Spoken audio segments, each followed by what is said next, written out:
Naiyak ako nung sinabi niyang hindi niya lubos akalain na yung taong kinulong nila sa loob ng mahigit 20 taon, akala nila'y wala ng pag-asa.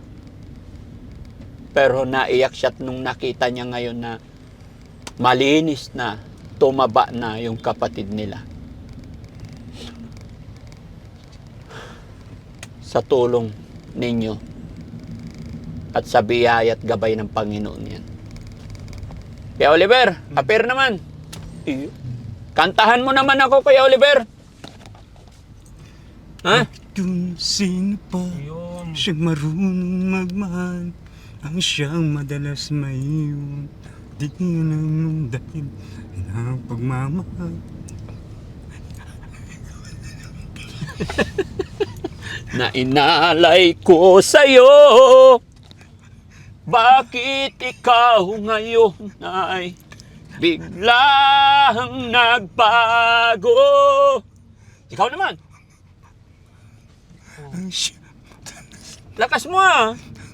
Sayang lang ang pagmamahal na inalay ko sa'yo, bakit biglang bago ka, kabay na ko sa'yo. At kung sino pa siyang marunong magmahal, ang siyang madalas maiwan, nang di namang dahilan, sayang lang ang pagmamahal na inalay ko sa'yo. Bakit ikaw ngayon ay biglang nagbago? Bakit kung sino pa siyang marunong magmahal, ang siyang madalas maiwan, nang di alam ang dahilan, sayang lang ang pagmamahal na inalay ko sa'yo. Bakit ikaw ngayon ay biglang naglaho?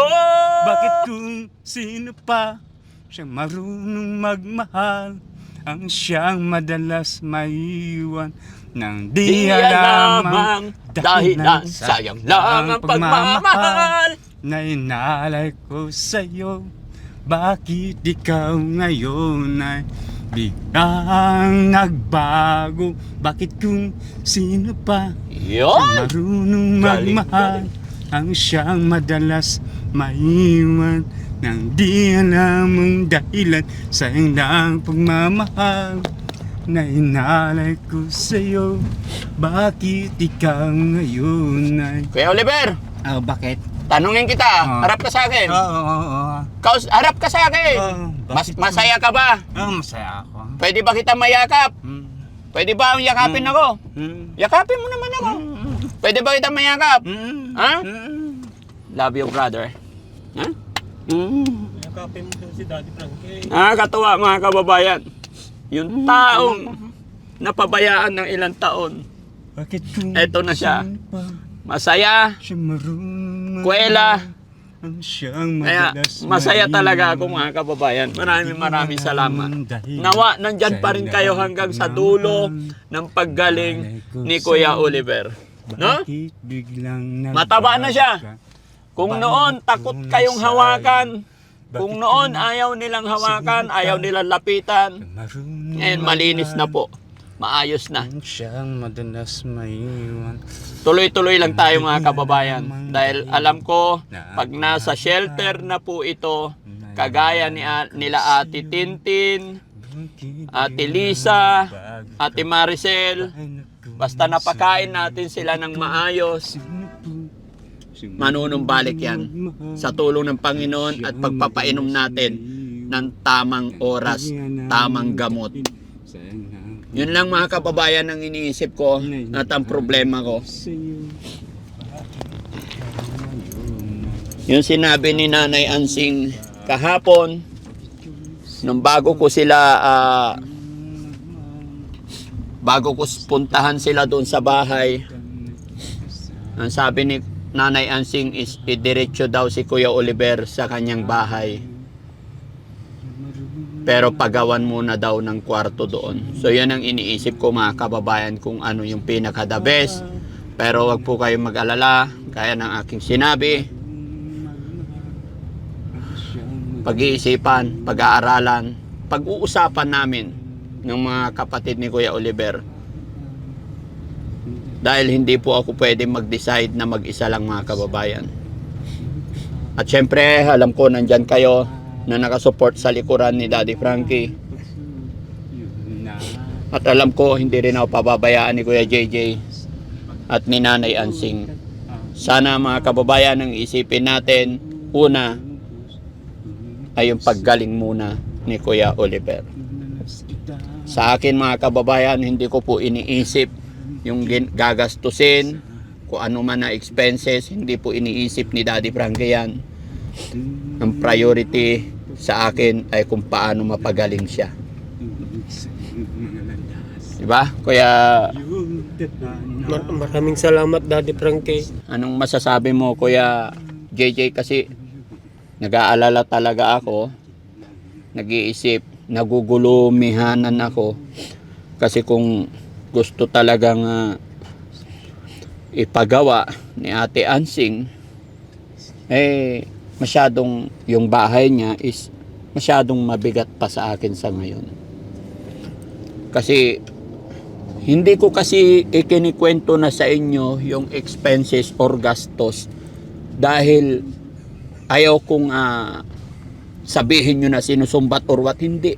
Ayaw ko na ikwento, ayaw ko na ilatag yung gastos kasi gusto ko po tumulong sa kanya, gusto ko makatulong. Kaya kahit minsan hindi ko na inilatag kung ano yung mga ginagastos ko.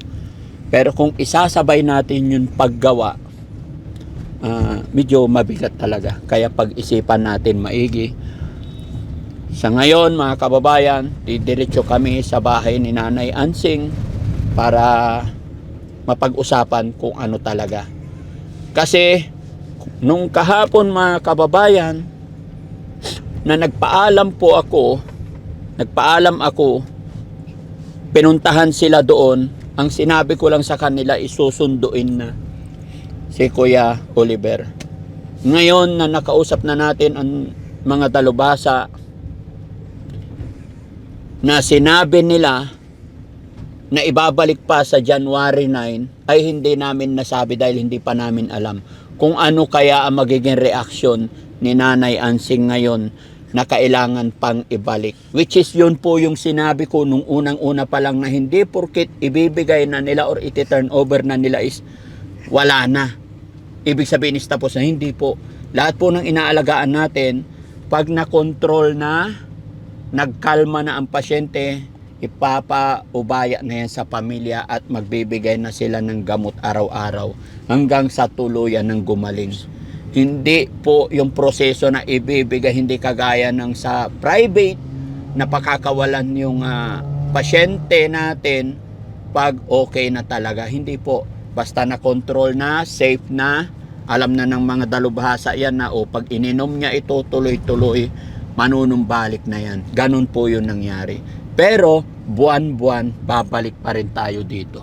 Oo, Daddy Frankie. Pero Kuya JJ, kung maririnig ko sa'yo kay Ate Ansing na kaya nyo siyang alagaan, painumin ng gamot, bilhan ng gamot, ibalik dito sa pagamutan buwanan, hindi po ako mag-aatubili na ibigay sa inyo. Walang problema. Pero kung alanganin at hindi kakayanin ni Nanay Ansing na ibalik dito buwan-buwan, medyo mag-iisip tayo mga kababayan. Pag-iisipan kong maigi.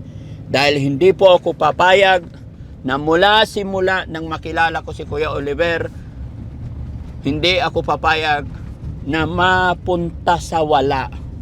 Lalong-lalo na sa mga tulong ng mga sponsor. Ayaw kong mapunta sa wala yung mga nasimulan natin. Ayaw kong masayang.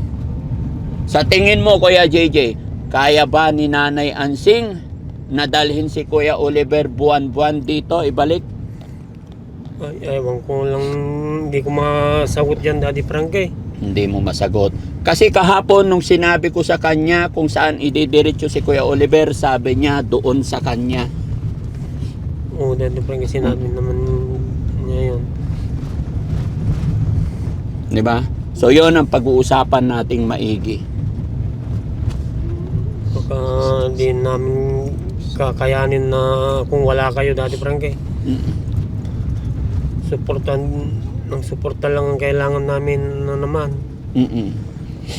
Kaya nga po, yun ang inihiling ko na sana maintindihan ng Nanay Ansing. Alam ko kay Kuya JJ mga kababayan, is sunod-sunuran lang naman, kumbaga madaling paliwanagan, kausapin. Although ganun din si Nanay Ansing mga kababayan, alam kong kaya kong pakiusapan.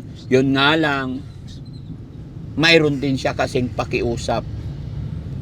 So yung sinasabi ko, hindi naman po ako mayaman, hindi ako malaking company, hindi ako kagaya ng ibang mga vlogger talaga mga kababayan na nauna na, may pundasyon na. Pasalamat lang po si Daddy Frankie dahil nandyan ang mga nanonood, supporter, subscribers, at higit sa lahat, pasalamat ako kasi may maliit akong hanap buhay dito. Kaya nasusuportahan ko at kaya may mga sasakyan akong magagamit kahit saan kami magpunta, no? Pero ay aminin ko po sa inyo, kung yung revenue natin ay pasok po yan lahat sa ating mga beneficiary, sa ating mga travel, sa mga pagkain pa lang po ng ating mga beneficiary. Yun po, kaya ako yung humihingi ng inyong suporta mga kababayan, at ako'y nagpapasalamat talaga sa mga sponsor natin, mga kababayan nating OFW, Team Rise Above. Mabuhay po kayo, Tita Honey S, no? Lahat po, Philippine 888, Inday Okray TV, Team Saltik, lahat po kayo mga kababayan, lahat po. Pasensya na po kayo, hindi ko kayo mabanggit lahat ngayon, pero maraming salamat talaga. Sunod na gagawin natin ngayon, Kuya JJ, saan tayo didiretso? Sa bahay ni yung kapatid kong si Ansing, Daddy Frankie. Doon natin idiretso si Kuya JJ. Doon sa bahay niya, Daddy Frankie. Doon sa bahay ni kapatid mo. Kapatid ko Diretso si tayo Ansing. doon. Oo, Daddy Sige po, masusunod po yung gusto ninyo. So yun mga kababayan, mga kabarangay, narinig nyo po yung sinabi ni Kuya JJ. Tinanong ko, ngayong nandito na si Kuya Oliver sa poder natin, kung saan ididiretso, sa bahay daw po ni Nanay Ansing. Tapos pagdating doon, Kuya JJ, ano pang next gagawin natin pagdating natin doon? Isasabihin nyo, Daddy Frankie, kung anong yung binigay nilang gamot na ipapainom natin. Ito Kuya JJ, basa mo, pangalan niya. Tapos ito, request form para kuhaan siya ng ID sa barangay, no? Excuse me. Para nang sa ganon, pag bibili kayo ng gamot is magkaroon ng discount. Ba? Anong ginagawa sa iyo doon sa loob ng paggamutan, Kuya Oliver? Ginagamot yung may sakit. Ha? Ginagamot yung may sakit. Ginagamot yung sakit mo. Ang galing naman. Anong pagkain mo doon? Masarap din kung minsan. Masarap din kung minsan. Anong pagkain yon? Anong ulam mo doon?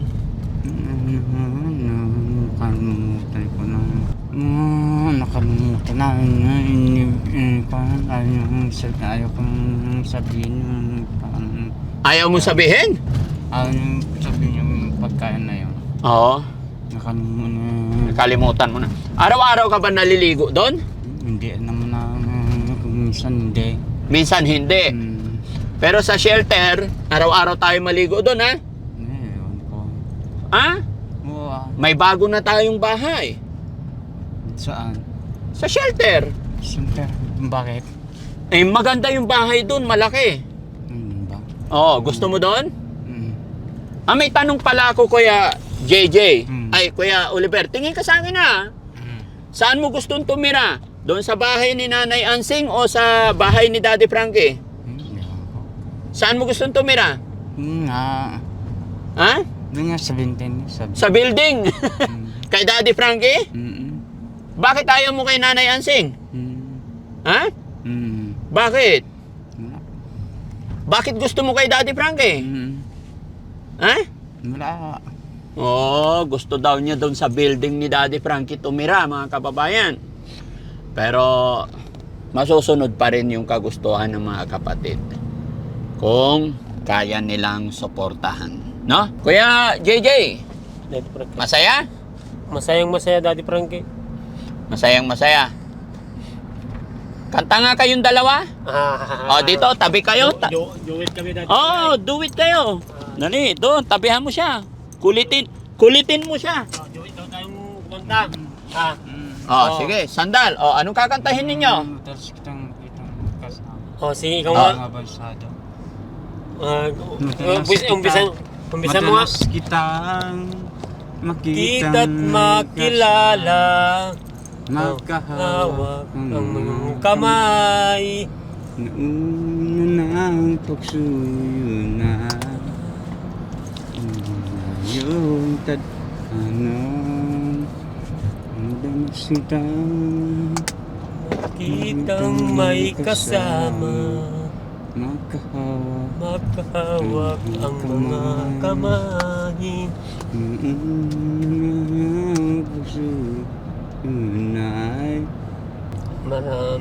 Maraming salamat po, God, na nakita kong ano na si Oliver. Galing na. Brother,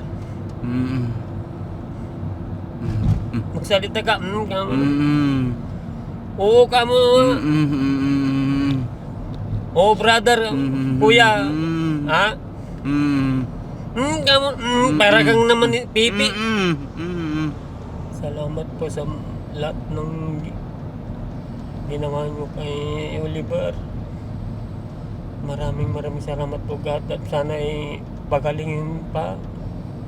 Gagaling pa yung buhay niya at isip niya. Salamat po, God. Oliver? Dasal ta rin tayo. Dalawa tayong dasal para ko madali kang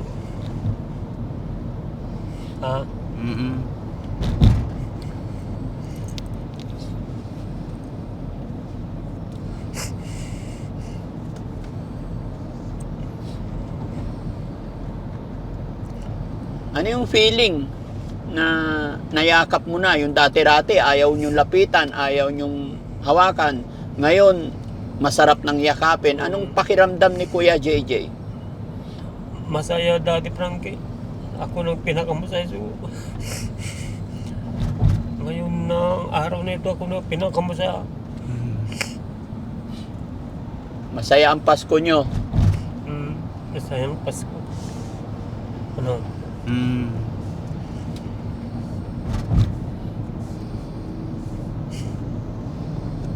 Hindi mo ba lubos akalain na yung sitwasyon na niya noon ay pwede pang magbago pala?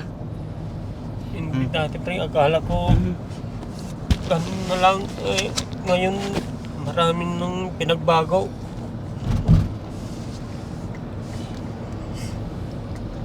Ang laki ng pagbabago niya. Ibaba mo lang yung paa mo, Kuya Oliver. Baba mo din pa. Baba mo lang yung paa mo para masanay. Baba. Para Dalawa. straight yung mo. Baba mo dalawang paa. Baba mo para magtutuloy yung kanya. Pababa, bawal ayakyat. Yan, ganyan lang. Sige na, baba lang. Tutuloy yung pagdaloy ng Oo.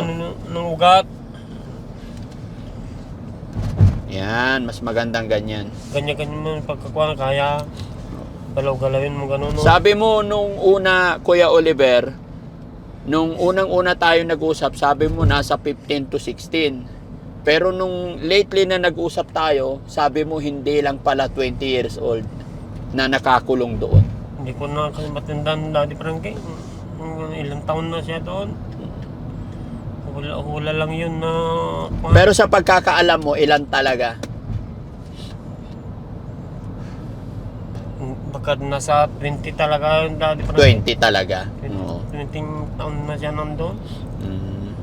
Inaantok yata siya, pasandalin mo lang siya doon. Naantok ka? Sige, tulog ka lang, Kuya Oliver. Kasi baka mga... Gamot siguro no. Oo, yung mga pinapainom sa kanyang gamot.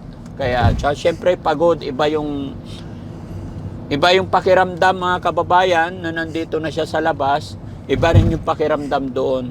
Kasi alam nyo, sa loob ng pagamutan, mga kababayan, yung mga yan, hindi po yan itinuturing na baby at hindi sila itinuturing na may sakit. Itinuturing sila doon na normal, inuutusan sila para ayusin yung kanilang sarili. Yun po yung tamang pamamaraan para sa mga taong may karamdaman na ganyan. No? Kaya kung pagdating dito sa labas, makaramdam sila ng ganyan, may pagkakaiba, normal lang po yan. Unti-unti naman na magiging maayos yan. Basta tuloy-tuloy lang ang Tulog ka lang dyan. O, pasandalin mo doon. Sandal ka para makatulog ka. Ganyan na yata gusto niya dati parang. Normal lang po yan, mga kababayan.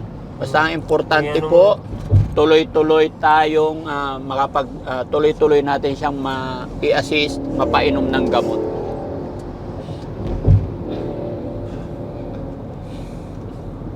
Tumaba na siya. Wala na yung mga sugat-sugat sa binti, mga sugat-sugat sa katawan niya. Yung mga rashes, wala na po. Maayos na, as in, okay na. Kumbaga, sa edad niya pong yan, ito na rin po yung kanyang ano. Sige, sandal ka lang, kuya. Yan, sandal ka lang. Ay, tulog ka na. Inantok ka. No, inaantok na siya, Kuya Gigi.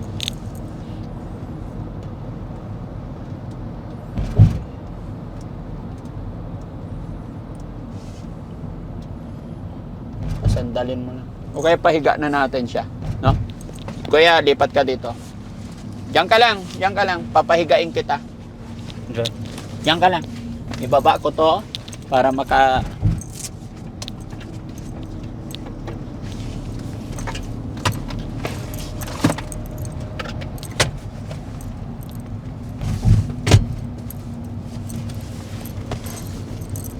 Yo.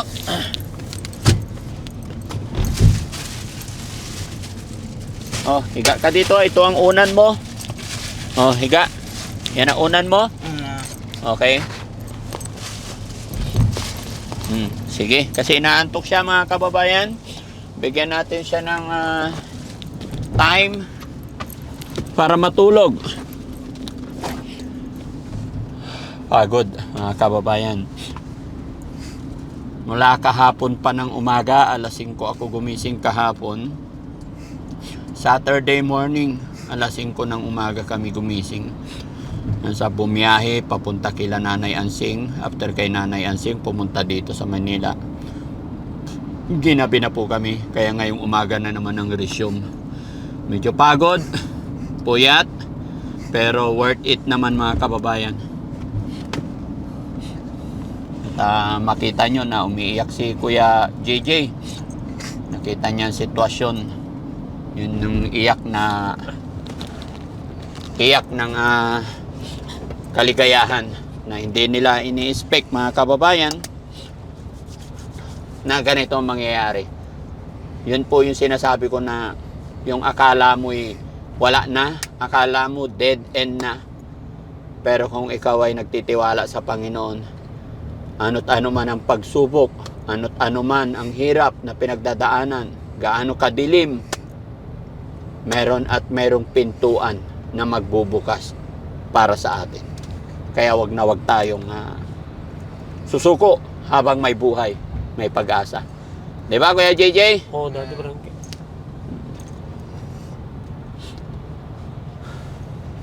Baka nagutom na kayo, gusto nyong kumain?